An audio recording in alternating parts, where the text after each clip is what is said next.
If you don't get their why, then you're just another salesperson trying to sell them stuff.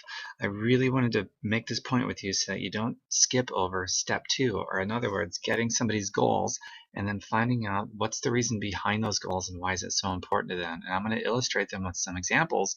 And I'm hopefully really going to strike a nerve with you because this has to be nerve striking. You're striking a nerve with people when you're talking to them. At least you should be a positive nerve to get them to change and to be their authentic selves and to do things that they've always wanted to do and things that they've dreamed about. You got to tap into their nerves. And I want to tap into yours, especially if you're skipping over step two for whatever the reason is. I don't care if you think you know what their goals are. I don't care if they're a family, a close friend. It needs to be in their own words, or you're just putting words in their mouth. And how do you feel when somebody puts words into your mouth and assumes and speaks on your behalf? You want to be an independent thinker. In fact, you probably pride yourself on being an independent thinker. So let people think independently. Let it be in their own words. Never, ever, ever assume, no matter how much you know them. I don't care if you think that you're being nosy and prying in on their business and so on and so forth. You have to get their why.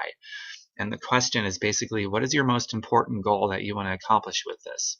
And then they'll tell you what their most important goal is. A common one is going to be weight loss. I want to get out of debt. I need to make some money and things like that. And then you can't stop there because a goal is meaningless unless we know what the motivation is behind the goal, what the why is, what the reason is for it.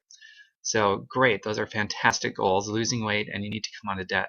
Why are those so important to you? Tell me more about that. And that's how you begin to dig deeper and to get their goals and beyond the goals and get to their why. Nobody wants to make money just for the sake of making money. There's always a reason behind it. Nobody wants to increase their health, lose weight, maybe come off some medications just for the sake of it, just arbitrarily. There's always a reason behind it. And you've got a reason behind you. Maybe you want to make some extra money, come out of debt, fire your boss, or at least have the option of doing that and getting healthy, maybe losing weight, or maybe for some of you gaining weight, coming off medications, gaining more energy. Who knows? Maybe there's a deeper meaning. You want to set the example for your family and your kids. That's a big one. I hear that a lot. So let me give you some examples of exactly what I'm talking about and why it's so important. So if you skip over getting somebody's goal and you go straight into the meat of things, the full details, the price, the time commitment, the expectations on both sides, then your prospect says, that's too much money, that's too expensive, I can't see you paying that much for this thing here, or I don't have the time to do this, or whatever the objection that they throw at you. For one, you did nothing to prevent the objection because they don't have in the forefront of their brain what their goal is and the reason for having the goal. If you bring it out, you sort of hit the objections right off the bat. You're going to have less objections to begin with because you're going to prevent a lot of them because their reason is going to be right in the forefront of their brain. It's going to be important to them. Another thing is if they still have an objection and you got their why in their own words because you allowed them to be an independent thinker and you respected and honored them as independent thinkers, then you have their why in their own words. What you can say in response to an objection is something along the lines of, is $205 for a challenge pack worthwhile if it means that you can lose the weight to have the energy to play with your kids again and set the example that you've always wanted to set for your son? And you just basically repeat their words back to them. And people aren't going to say no to that. It's going to be worthwhile. And they're much more likely to enroll for this. And you're going to be much more helpful to them. You're going to be able to serve them. You're not serving them if all you can come back with is, but it's good for you. Try that out and see how that works out. It's not. They're just going to say, no thanks. And you'll probably never hear from them again about that. So you have to get their why so that you can help them frame the argument in their own brain so that they sell it to themselves because you extracted a really great why out of them in their own words.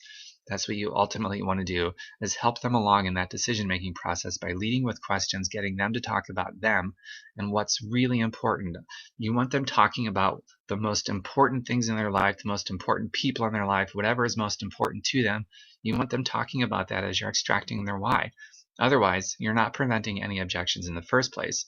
And when the objections and the concerns do come up, you're not going to have anything to come back to them with except, but it's good for you. And that doesn't inspire anybody.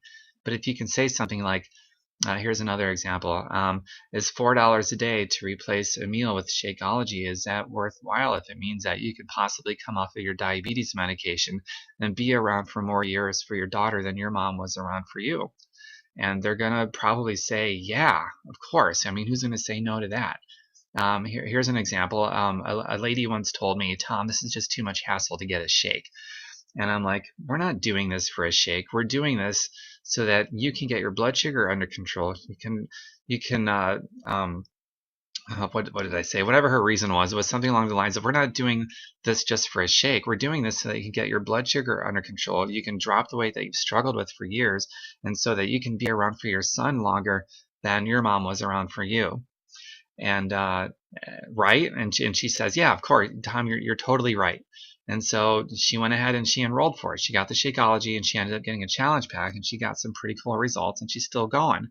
Now, if I didn't take the time to extract a really powerful why, then I could not have come back with that when she said this is too much hassle going through this process just to get a shake.